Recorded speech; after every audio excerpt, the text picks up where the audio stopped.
यहाँ तो कुछ सोचिए समझ कर आए होंगे। आप बिना जीते यहाँ से जाएंगे नहीं, लिख लीजिए। समय चाहे उसमें कितना लग जाए।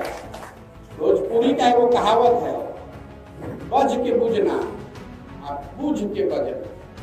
हम दूसरे कैटेगरी वाले हैं, बूझ के बजने वाले हैं।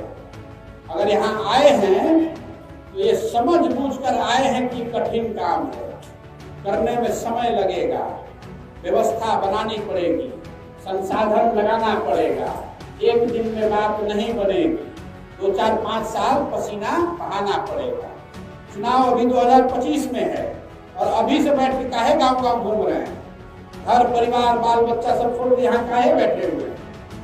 इसीलिए बैठे कि हमको मालूम है कि इसको करना है तो 3-4 बरस मेहनत करनी पड़ेगी, लोगों को जगाना पड़ेगा, लोगों को जोड़ना पड़ेगा। चुनाव लड़के जीतने से बात नहीं बनेगी, सही लोगों के साथ चुनाव जीतेंगे तब बात बनेगी।